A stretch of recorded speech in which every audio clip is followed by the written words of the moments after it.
Hello दोस्तों, आज मैं आपके सामने में एक नया टॉपिक लेकर के आया हूँ जिसका नाम है लिटरेचर ड्यूरिंग वैदिक पीरियड। इसके पहले मैंने इकोनॉमिक, सोशल, पॉलिटिकल और रिलीजियस कंडीशंस के बारे में बताया है।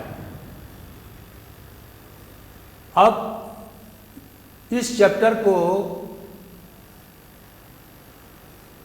पढ़ाने का मतलब ये है कि एमपीपीएससी में, यूपीएससी में या बहुत सारे कॉम्पिटिटिव एग्जामिनेशन में जिसमें कि ऑब्जेक्टिव टाइप क्वेश्चन पूछे जाते हैं, उसमें इस लिटरेचर से संबंधित कुछ क्वेश्चंस आते हैं। तो मैंने सोचा कि इसको भी कवर कर लिया जाए ताकि स्टूडेंट्स को किसी प्रकार की कोई परेशानी नहीं हो। तो दोस्तों चलते हैं कि लिटरेचर का क्या स्वरूप था वैदिक काल में।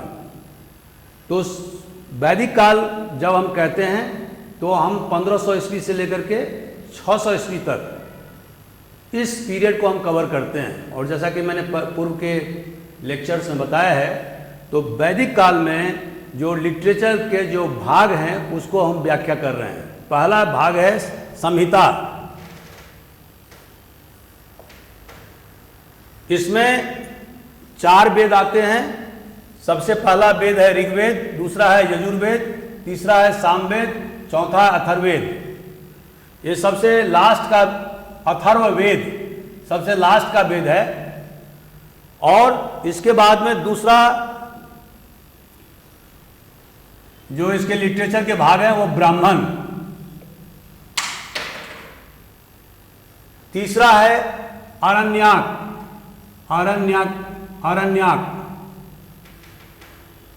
और चौथा है उपनिषद।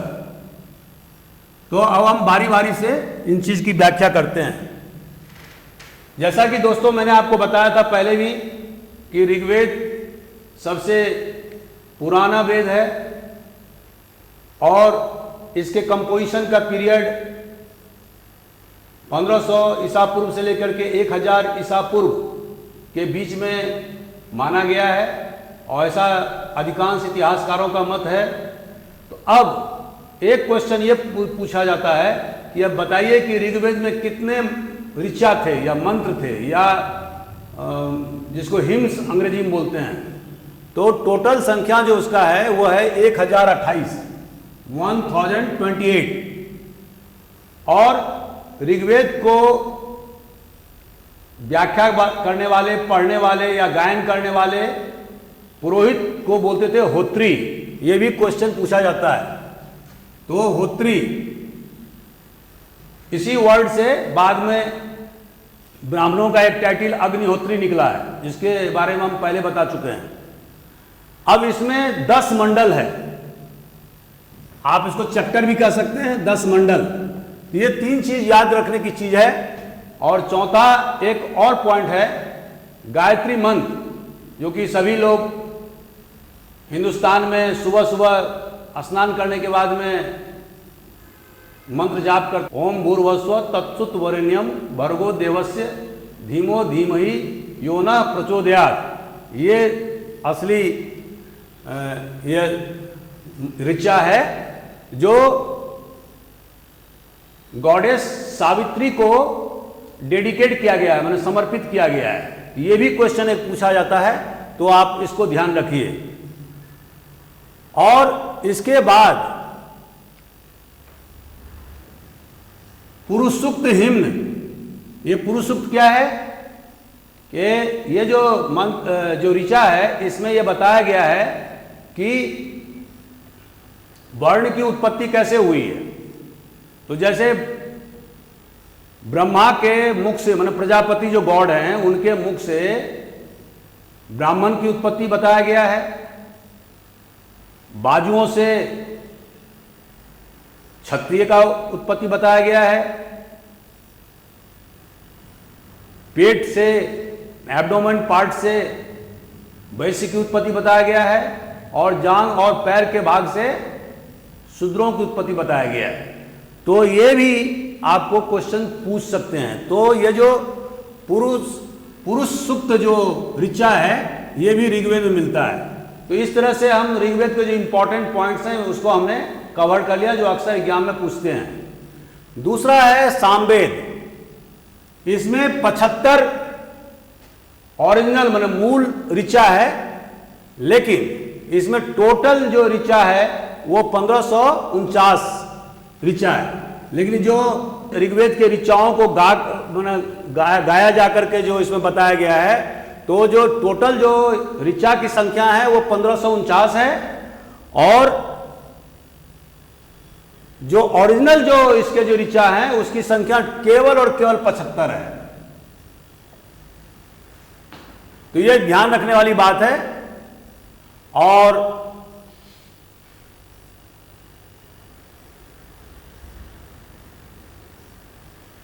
इसको जो गायन करते हैं यज्ञ के समय में, जो पुरोहित गायन करते हैं उनका नाम है उद्गात्री। तो यह भी क्वेश्चन पूछा जा सकता है कि बताइए कि जो पृष्ठ या जो पुरोहित सामवेद का गायन यज्ञ के समय में करते हैं उसका नाम क्या है। तो उसका असल जवाब होगा उद्गात्री। जिस तरह से ऋग्वेद के गायन करने वाले को होत्री बोलते हैं, उसी तरह से सामवेद को गायन करने वाले को उद्गात्री बोलते हैं। तो अब हम चलते हैं यजुर्वेद। यजुर्वेद में टोटल 1975 ऋचा हैं, और इसमें से 663 ऋचा ऋग्वेद से ही लिए गए हैं। और ये जो है वो ये वेद वस्तुतः यज्ञ में और जो उसके कर्मकांड होते हैं उसके लिए उपयोग होता था। और इसके जो पुरोहित थे जो यजुर्वेद का गायन करते थे उसको बोलते थे अध्वर्यु। तो यजुर्वेद यज्ञ और यज्ञ से रिलेटेड जो भी सब्जेक्ट है उसकी व्याख्या यजुर्वेद में हमें मिलता है। इसके बाद चलते हैं अथर्ववेद। अथर्ववेद इसमें टोटल जो संख्या है वो 5977 है। ये सबसे बाद का वेद है, और इसमें विभिन्न प्रकार के कर्मकांडों, मैजिकल स्पेल के बारे में, मंत्र का व्याख्यान इसमें दिया गया है। और इस वेद से हमें जो हिंदुस्तान का जो आयुर्वेद मेडिसिन की पद्धति है वो उसकी भी जानकारी हमें मिलता है। इसमें 20 कांड है, 20 कांड है, माने 20 चैप्टर है, और इसमें विभिन्न प्रकार के जादू टोना और उससे मनुष्यों की रक्षा करना, और क्या क्या मंत्र है जिससे कि भूत प्रेत पिशाच ये सब दूर भाग जाएं, इस तरह की जो बातें हैं उसका समावेश अथर्ववेद में किया गया है। तो अथर्ववेद एक बहुत लंबा और विशालकाय वेद हो गया है, क्योंकि इसमें इतिहासकारों का मानना है कि बहुत सारे इंटरपोलेशन, एक्स्ट्रापोलेशन इसमें बाद के वर्षों में किया गया है। तो अब दोस्तों हमने संहिता के बारे में बताया कि संहिता में 4 वेद आते हैं, और उनके जो इंपॉर्टेंट पॉइंट्स हैं एग्जाम के परिप्रेक्ष्य में वो हमने आपको बताया। अब हम चलते हैं ब्राह्मण। ये ब्राह्मण जो पुस्तकें हैं बेसिकली जो संहिता में 4 वेद हैं उनकी व्याख्या, उनकी कमेंट्री प्रस्तुत करते हैं, और उनके जो अंतर्निहित जो शब्दों के मायने हैं उसकी व्याख्या भी प्रस्तुत करते हैं। अगर ये ब्राह्मण ग्रंथ हमें नहीं होता तो वेदों के बहुत सारे श्लोकों की जानकारी हमें नहीं मिल पाती कि इसमें क्या, इसका अर्थ क्या है। दोस्तों जैसा कि आपको मालूम है कि जो वैदिक लिटरेचर है उसको हमने 2 भाग में विभाजित किया हुआ है। एक श्रुति होता है और एक स्मृति होता है। श्रुति मतलब सुना गया, एक पीढ़ी से दूसरी पीढ़ी जो है जो हम अपने ज्ञान को या जो भी वेद थे उसको हम पहुंचाते थे, तो सुनकर उस समय में राइटिंग के द्वारा या लेखन के द्वारा बहुत दिनों तक, करीब 1000 वर्षों तक नहीं हुआ। केवल ऋचाओं को एक जनरेशन से दूसरे जनरेशन तक मेमोरी के आधार पर जो है उसको ट्रांसमिट किया गया है, पहुंचाया गया है। तो इस तरह से जो वैदिक लिटरेचर है, साहित्य है, उसके दो भाग हैं, एक श्रुति और दूसरा स्मृति। स्मृति पर हम बाद में आएंगे। तो श्रुति में ही 4 भाग हैं। पहला है संहिता, दूसरा है ब्राह्मण, तीसरा है आरण्यक और चौथा है उपनिषद। और हमने संहिता में 4 वेदों का व्याख्या आपके सामने प्रस्तुत कर दिया। अब हम चलते हैं ब्राह्मण। तो जैसा कि हमने बताया कि ब्राह्मण जो है, ब्राह्मण ग्रंथ, ये सभी वेदों के कमेंट्रीज हैं, और कमेंट्रीज से हमें पता लगता है कि किस शब्द के क्या माने, वो ऋचा का अर्थ क्या है। अगर ब्राह्मण ग्रंथ नहीं होता तो हमें बहुत सी जानकारी नहीं मिल पाती और हम उसकी सही सही व्याख्या, वेदों की व्याख्या नहीं कर पाते। तो अब ब्राह्मण ग्रंथ का भाग क्या है? तो सभी वेदों के ब्राह्मण ग्रंथ हैं। तो पहले चलते हैं ऋग्वेद का। तो ऋग्वेद के 3 ब्राह्मण ग्रंथ हैं। पहला है ऐत्रेय ब्राह्मण, दूसरा है कौस्तुकी, तीसरा है समखायान। उसके बाद में यजुर्वेद का जो ब्राह्मण ग्रंथ है वो है कास्तक, कपिला, अस्थाक, मैत्रायणी, तैत्तिरीय और शतपथ ब्राह्मण। जैसा कि हमने पूर्व के लेक्चर में बताया था कि शतपथ ब्राह्मण में ही हमें जानकारी मिलती है कि लेटर वैदिक पीरियड में शतमन नाम के करेंसी, जिसका कि गोल्ड कॉइन होता था, उसकी जानकारी हमें मिलती है, जिसका हम पूर्व लेक्चर में व्याख्यान दे चुके हैं। और उसकी जानकारी, जो गोल्ड करेंसी का जो सर्कुलेशन था लेटर वैदिक पीरियड में, जिसको कि शतमन बोलते थे, उसकी जानकारी हमें शतपथ ब्राह्मण से मिलती है। तो इसी तरह की बहुत सारी जानकारी हमें ब्राह्मण ग्रंथों से मिलती है। उसके बाद में सामवेद के 4 ब्राह्मण ग्रंथ हैं। पहला है पंचविश, दूसरा है सदाविश, तीसरा है टंडा, चौथा है जैमिनिया। तो 4 ब्राह्मण ग्रंथ हैं। और अथर्ववेद के सिर्फ एक ब्राह्मण ग्रंथ है, जिसका नाम है गोपथ ब्राह्मण। तो इस तरह से हम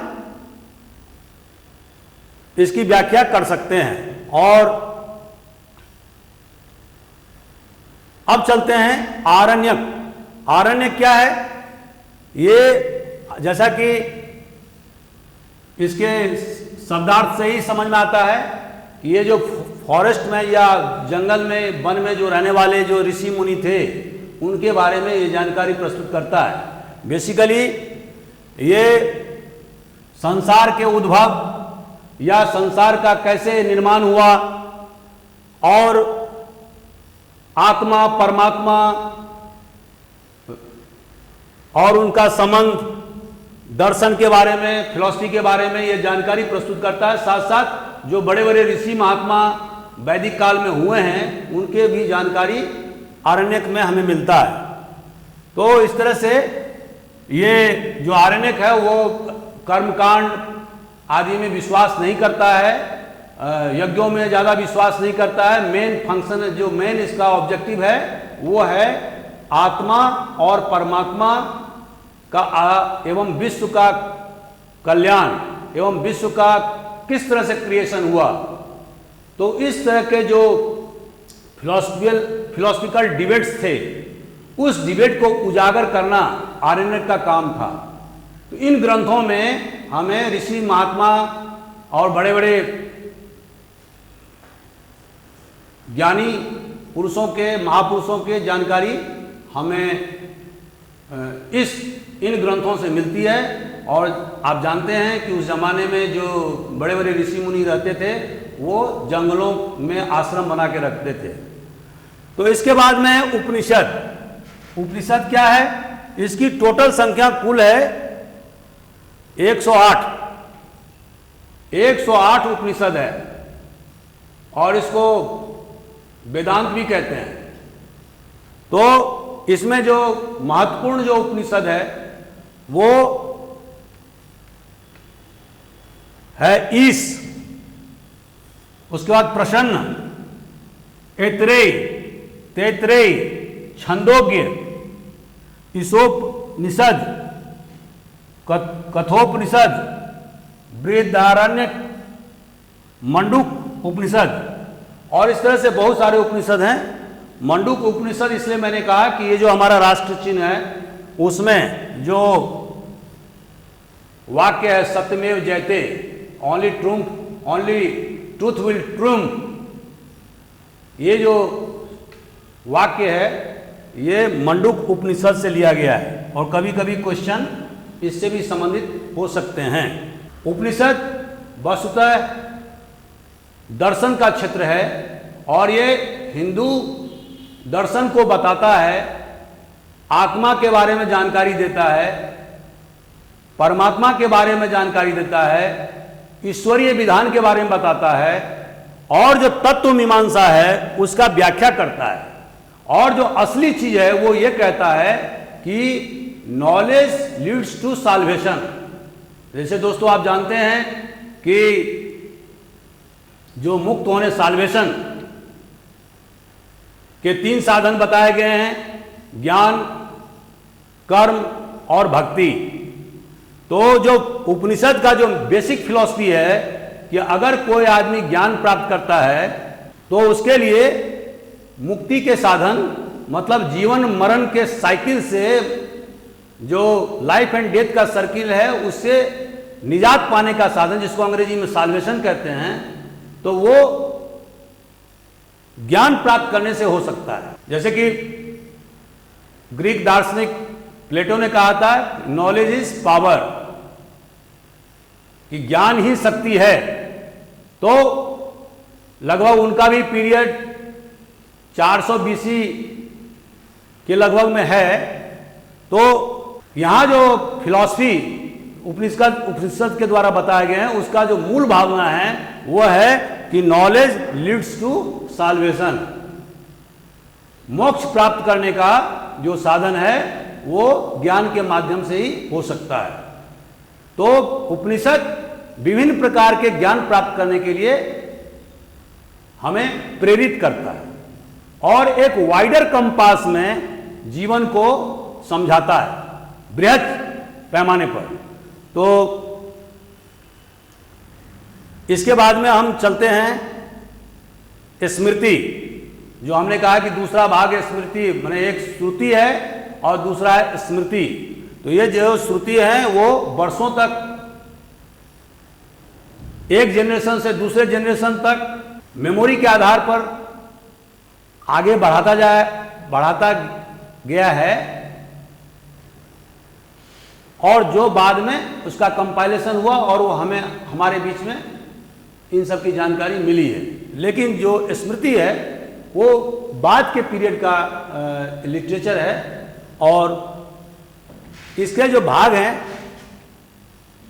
वो है पहला वेदांग, दूसरा है खड़ दर्शन, तीसरा है इतिहास, चौथा पुराण,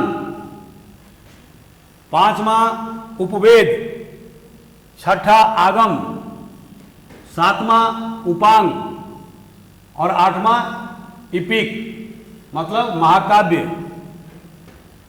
तो इस इतने भाग में हम बांट सकते हैं स्मृति को। अब जो वेदांग है, वेदांग के 6 भाग हैं। पहला क्या है? कल्प। इसमें कर्मकांड या रिचुअल के बारे में बताया गया है। ज्योतिष, इसमें एस्ट्रोलॉजी, इसको ज्योतिष बोलते हैं, भविष्य विज्ञान, इसके बारे में बताया गया है। तीसरा है फोनेटिक्स, शिक्षा, शब्दों का उच्चारण कैसे होगा इसके बारे में जानकारी प्रस्तुत की गई है। छंद मतलब मीटर, जिसको प्रसोडी बोलते हैं अंग्रेजी में। तो इसके बारे में विस्तृत विवरण है। चौथा है निरुक्त, पांचवा निरुक्त, जिसका अंग्रेजी होता है इटिमोलॉजी, मतलब शब्द विन्यास। और छठा है ग्रामर, मतलब व्याकरण। तो ग्रामर का मतलब है, जैसे सभी लोग जानते हैं कि सेंटेंस कैसे बनता है, उसमें अशुद्धियों को दूर कैसे कर सकते हैं। जब तक व्याकरण की जानकारी हमें नहीं मिलेगी, हम सही वाक्य नहीं लिख पाएंगे, हम सही बात को दूसरे तक नहीं पहुंचा सकते, सही ढंग से हम अपने लेखन को दुरुस्त नहीं कर सकते। तो लिखने पढ़ने के लिए व्याकरण का पढ़ना जरूरी है। तो जैसे कि पाणिनि का अष्टाध्यायी जो ग्रामर है संस्कृत में, अष्टा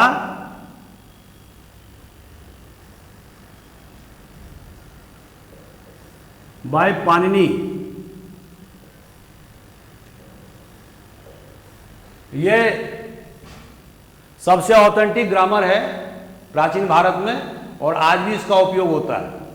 तो इस तरह से हम देखते हैं कि वेदांग में 6 भाग हैं: कल्प, ज्योतिष, शिक्षा, छंद, निरुक्त और ग्रामर या व्याकरण। अब कल्प में राइचुअल कैनन में क्या क्या आता है, इसके बारे में हम थोड़ा बताएंगे। इसमें जो है वो विभिन्न प्रकार के सूत्राज का उल्लेख किया गया है, और एक कौन कौन से सूत्राज हैं वो हम बताते हैं। श्रौत सूत्राज, इसमें क्या है, परफॉर्मेंस ऑफ सेक्रीफाइस, माने यज्ञ को किस प्रकार से संचालन किया जाए, उसको कैसे हम संपन्न कर सकते हैं, उसके क्या क्या विधान हैं, इस सब की जानकारी हमें श्रौत सूत्रा से मिलता है। उसके बाद में है स्मार्ट, स्मार्ट सूत्राज, स्मार्ट बोलते हैं इसको, स्मार्ट सूत्राज। इसका मतलब क्या है कि पूजा पद्धति का जो विधान है उसकी व्याख्या स्मार्ट सूत्राज में किया गया है। तीसरा है ग्राह्य सूत्राज। इसमें क्या है कि एक गृहस्थ आदमी को, जो गारहस्थ जीवन में जो हाउस होल्डर है, उसको अपने जीवन में क्या क्या काम करना चाहिए, कौन कौन से काम करना चाहिए, अर्थ का उपार्जन कैसे करना चाहिए, बच्चों की देखभाल कैसे करना चाहिए, अपनी पत्नी से किस प्रकार का व्यवहार रखना चाहिए, रिलेटिव्स के किस प्रकार के रिलेशन रखने चाहिए, और अपने सभी कर्तव्यों को पूरा कैसे करना चाहिए, इसके बारे में पूरी जानकारी हमें ग्राह्य सूत्रा से मिलता है। इसके बाद में धर्म सूत्रा। धर्म सूत्रा मतलब जो कर्मकांड के विधान हैं और जो हिंदुओं में जो उनके जो विभिन्न प्रकार के धर्मशास्त्र हैं, जैसे कि लीगल कोड, जो कानूनी जो विधान जो बने हुए हैं, उसके बारे में हमें सारी जानकारी हमें धर्मसूत्रा से मिलता है। और जिसमें कि मनुस्मृति भी आ जाएगा बाद के डेवलपमेंट में, इसी का फर्दर डेवलपमेंट है मनुस्मृति। तो जो हिंदुओं का जो एक दूसरे से रिलेशन किस प्रकार से होगा, उनका कानूनी आधार क्या होगा, कर्मकांड के क्या आधार होंगे, कोई व्यक्ति अगर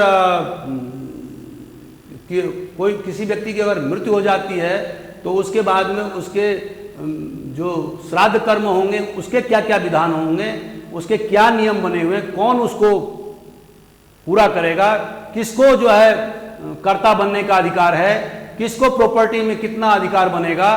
तो ये सारे चीजों की व्याख्या जो है, जो लीगल कोड जो हिंदुओं का है, उसका जो वैदिक हिंदू वर्ड तो बाद में आया है, उस समय जो वैदिक लोग जो थे उनका उसके बारे में पूरी जानकारी हमें धर्मसूत्रा से मिलती है। और लास्ट में है 5वां सुलभा।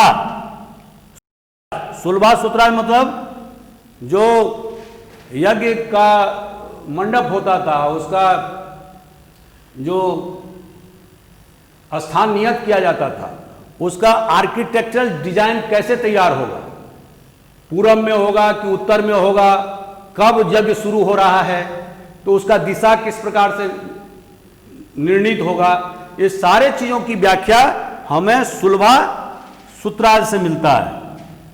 तो दोस्तों, इस प्रकार से हमने कुछ चीजों को आपके सामने में स्पष्ट किया है। ये जो दूसरा है खड़ या दर्शन, जैसे कि नाम से ही मालूम है, खड़ मतलब 6, 6 दर्शन। तो 6 फिलॉसफी क्या था उसके बारे में हम शॉर्ट में बताते हैं, ये भी क्वेश्चन प्रीलिम्स से पूछे जाते हैं।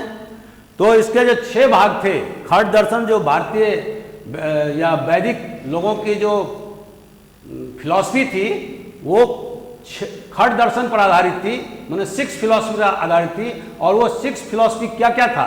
तो पहला था न्याय, जिसके की रचयिता थे गौतम, जो 600 बीसी में इसका निर्माण हुआ था और ये सबसे पुराना फिलॉसफी है। दूसरा है वैशेषिक, वैशेषिक के जो रचयिता है वह है ऋषि कनाद। तीसरा है सांख्य, जिसके रचयिता है कपिल, ये भी 600 बीसी में ही इनकी रचना हुई है। और चौथा है योग, जिसके रचयिता पतंजलि, महर्षि पतंजलि हैं, और ये 200 बीसी में इसका प्रादुर्भाव हुआ, जिसके बारे में आप लोग बहुत ज़्यादा जानते हैं बाबा रामदेव के कारण। तो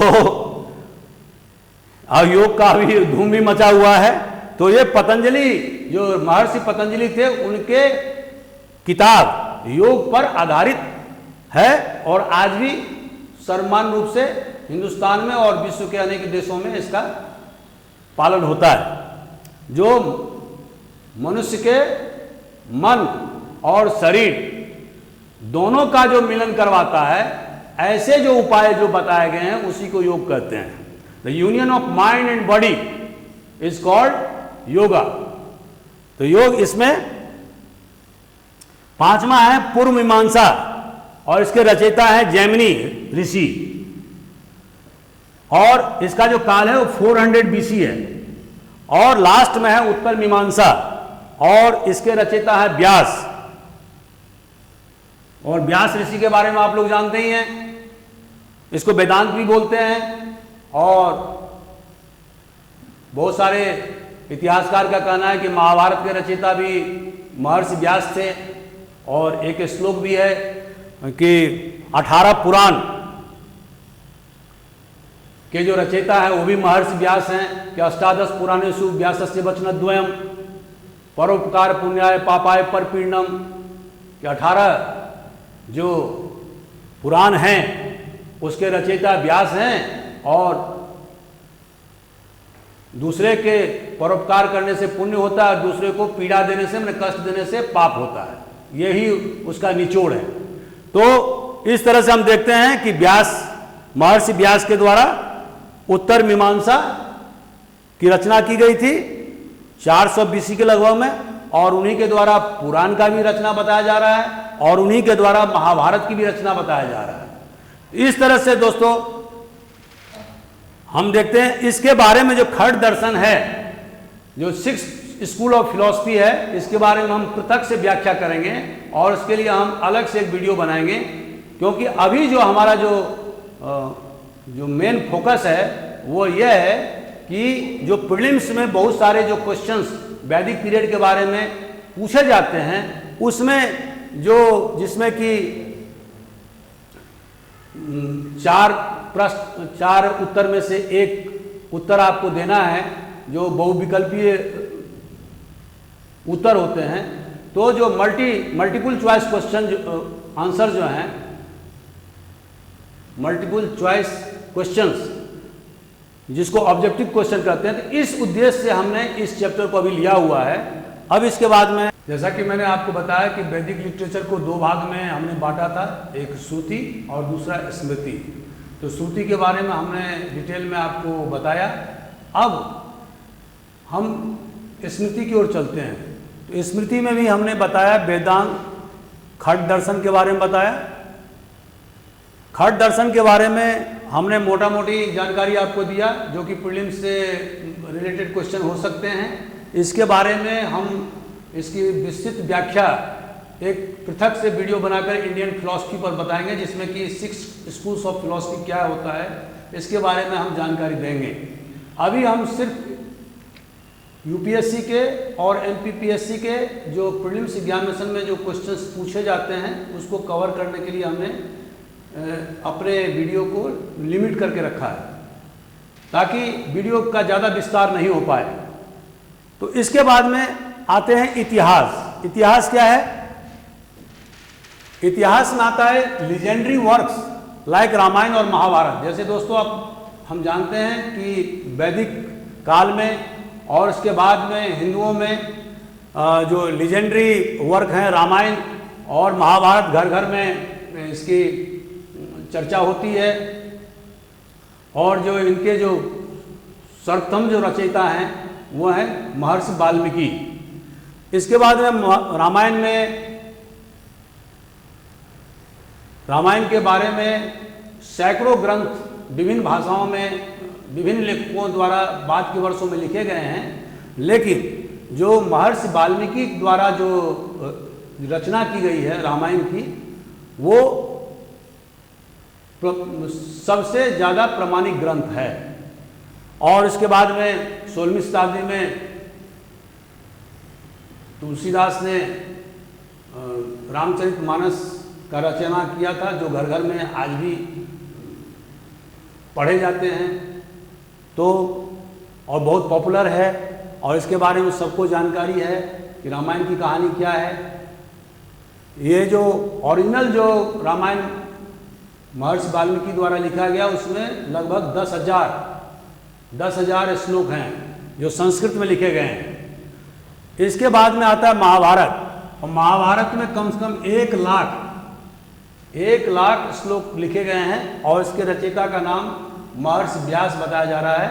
लेकिन इतिहासकारों का मत है कि इतना विस्तृत ग्रंथ की रचना एक व्यक्ति के द्वारा नहीं की जा सकती है। इसमें बहुत सारे लेखकों ने लिखा होगा, लेकिन हम उसके बारे में उतना नहीं जानते हैं। तो सिर्फ आप इतना याद रखें कि महाभारत जो महाकाव्य है उसकी रचना महर्षि व्यास द्वारा की गई है।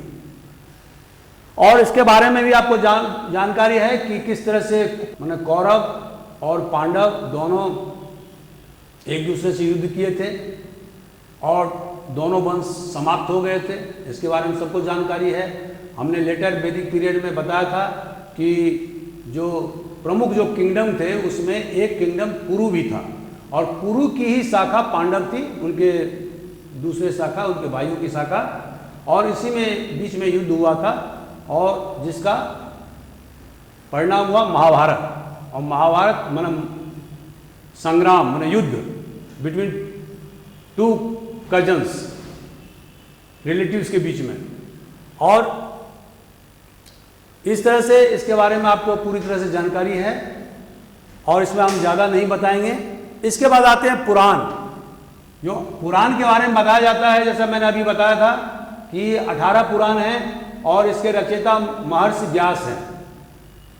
तो ये जो पुराण है वो जिस तरह से आपने लेटर वैदिक पीरियड में देखा कि जो देवता हैं उनका जो सबसे ज़्यादा जो महत्वपूर्ण देवता हैं उस पीरियड में वो थे प्रजापति मतलब ब्रह्मा, दूसरा विष्णु और तीसरा शिव। तो उन पर भी पुराण लिखा गया है। जैसे ब्रह्म पुराण है जो ब्रह्मा से संबंधित है, दूसरा है श्रीमद् भागवत जो विष्णु भगवान से संबंधित है, तीसरा है नारद, सब लोग जानते हैं कि ब्रह्मा के पुत्र थे और ये जगह जगह विचरण करके जानकारी जुटाते थे जो आजकल रिपोर्टर लोग जुटाते हैं। इस तरह से अग्नि, पद्म,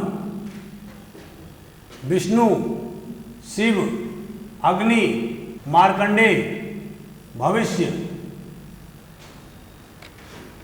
गरुड़, वराह, सूर्य, लिंग, वामन, स्कंद, मत्स्य, ब्रह्मांड। तो दोस्तों इस तरह से हम देखते हैं कि कुल 18 पुराण की रचना इस पीरियड में की गई थी। और इसके बारे में हमने सभी पुराण के बारे में बताया। जो ब्रह्म वैवर्त पुराण एक छूट गया था उसको भी हमने जोड़ा। तो इस तरह से जो पुराण में, जैसे कि मान लीजिए गरुड़ पुराण है, तो इसमें अगर कोई व्यक्ति मर जाता है तो उसका पुत्र जो कर्ता होता है वो गरुड़ पुराण सुनता है, और गरुड़ पुराण में व्याख्या है कि किस तरह से अपने पितरों को या एंसेस्टर्स फोरफादर्स को उनको जल देना चाहिए, उनको उनका क्रियाकर्म करना चाहिए, श्राद्ध कर्म करना चाहिए, पितरों को जल देना चाहिए। अगर आप ऐसा काम नहीं करते हैं या जो मृतक व्यक्ति है उसके द्वारा, मृतक व्यक्ति के पुत्र द्वारा अगर इन कर्म कांडों का पालन नहीं होता है तो जो मृत आत्मा है वो विभिन्न प्रकार के योनि में भटकती रहती है। और विभिन्न कहानी और किस्से के द्वारा इस गरुड़ पुराण में उसकी व्याख्या की गई है। और जब तक 13वीं नहीं होता तब तक कर्ता जो है पंडितों के द्वारा इस गरुड़ पुराण का श्रवण करता है। तो इसी तरह से विभिन्न जो देवता देवी देवता हैं सबके जो से संबंधित ये पुराण है और उनके बारे में डिटेल में व्याख्या की गई है। लेकिन इसमें पुराण में बहुत बाद के वर्षों तक पुराण लिखी गई है और ये केवल वैदिक पीरियड तक ही लिमिटेड नहीं है। इसमें बहुत ज़्यादा जोड़े गए हैं, घटाए गए हैं, जिसको इंटरपोलेशन कहते हैं, एक्स्ट्रापोलेशन कहते हैं। तो इसकी जो विश्वसनीयता है वो बहुत कमज़ोर है। फिर भी हमने जानकारी के लिए आपको बताया। तो उसके बाद में हम आते हैं उपवेद। उपवेद क्या है? ये उपवेद जो शाखा है वो वेद का ही सहायक वेद है। जो हमारे 4 वेद हैं जो हमने बताया था, जो मूल वेद हैं, उसके ही जो उपवेद हैं, माने जो सहायक जो वेद हैं उसको उपवेद कहते हैं। और ये उपवेद विभिन्न प्रकार के आर्ट्स एंड क्राफ्ट से संबंधित वेद है। और इसका एक पहलू ये भी है कि ये जो विभिन्न प्रकार के जो उपवेद हैं वो किसी न किसी वेद से जुड़े हुए हैं। जैसे कि गंधर्व वेद। और गंधर्व वेद जो उपवेद है वो बहुत सारी जानकारी सामवेद से उधार लिया हुआ है। किस तरह से लव मेकिंग का प्रोसेस होता है, जैसे हमने गंधर्व विवाह के बारे में आपको बताया था, social condition during the later Vedic period. उसी तरह से जो आर्चरी है, माने तीरंदाजी, ये जो क्राफ्ट है या आर्ट है, इसको यजुर्वेद के बहुत सारे ऋचाओं से लिया गया है और उसी को डेवलप किया गया है।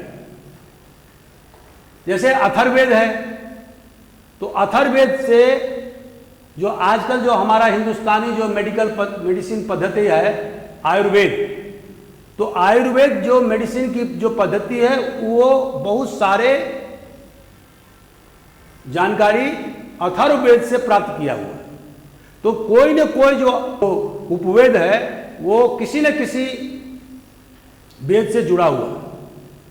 तो आप देखेंगे, अभी तो मैंने सिर्फ 3 उदाहरण दिए हैं समय के अभाव के कारण, लेकिन अगर आप देखेंगे कि जितने भी आर्ट्स एंड क्राफ्ट हैं उससे संबंधित कोई न कोई उपवेद जरूर है जिसकी रचना की गई है हमारे ऋषियों और मुनियों और मनीषियों के द्वारा। और उनको जो मूल जो 4 वेद है उसमें से कुछ न कुछ चीज़ें उधार जरूर ली गई है।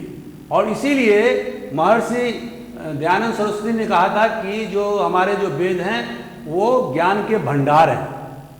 और हमें बैक टू वेदास जो उन्होंने जो नारा जो दिया था, आर्य समाज जब उन्होंने स्थापना की थी, तो उसका बेसिक फॉर्मूला यही था कि बहुत सारी चीज़ें हैं जो विलुप्त हो गई हैं, अगर हम वेद का सही ढंग से अध्ययन करें, उसको समझें, विभिन्न प्रकार के जो उन पर जो कमेंट्रीज जो लिखे गए हैं, जैसे ब्राह्मणास जो ग्रंथ लिखे गए, उसको अगर हम पढ़ें तो बहुत सारी जो विलुप्त जो जानकारी है वो सामने आ जाएगी और हिंदुस्तान में ज्ञान का जो भंडार जो छुपा हुआ है वो सबके सामने आ जाएगा।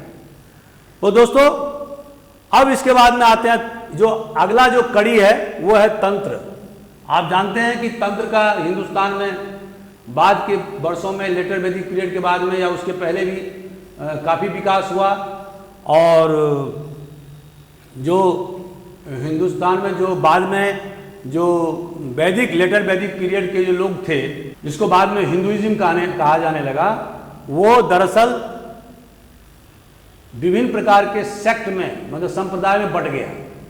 कुछ लोग विष्णु के उपासक हो गए, जिसको वैष्णवाइट बोलते हैं। कुछ लोग शिव के उपासक हो गए, उसको सेवाइट बोलते हैं। कुछ लोग शक्ति के पुजारी हो गए, जो उन्हीं के अनुयायी रहे, उनको शाक्त बोलते हैं। कुछ लोग गणेश के उपासक हुए, जिसको कि स्मार्त कहते हैं। और कुछ लोग सूर्य के उपासक हुए, जिन्हें कि सूर्य उपासक कह सकते हैं। तो इस तरह से जो बाद के वर्षों में जो हिंदुओं का जो धर्म था, वो हिंदुइज्म जिसको बोलते हैं, वो जो सही माने में जो धर्म की जो व्याख्या होती है, जैसे इस्लाम में है कि एक कुरान रहेगा, एक गॉड रहेगा, एक ईश्वर रहेगा, एक अंतिम उनका मोहम्मद साहब। तो जिस तरह से क्रिश्चियनिटी में, इसको हटा दूंगा, जिस तरह से क्रिश्चियनिटी में और इस्लाम में सिर्फ एक ईश्वर की अवधारणा की गई है, उस तरह से हमारे यहाँ एक ईश्वर की अवधारणा नहीं है, बल्कि बहु ईश्वर की अवधारणा है।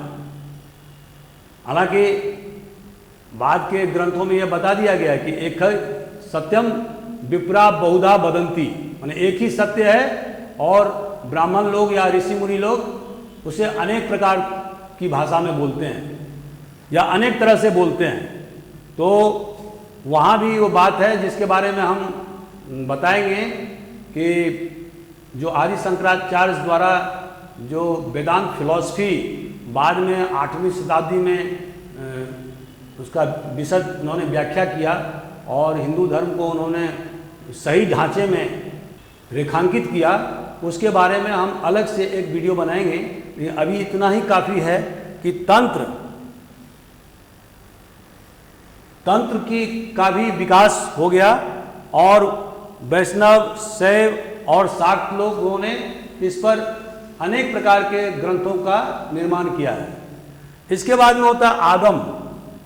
ये जो वैष्णव, शैव या शाक्त संप्रदाय के जो लोग थे, वो उन्होंने बहुत सारे ग्रंथों की रचना की है, जिसको कि आगम बोलते हैं।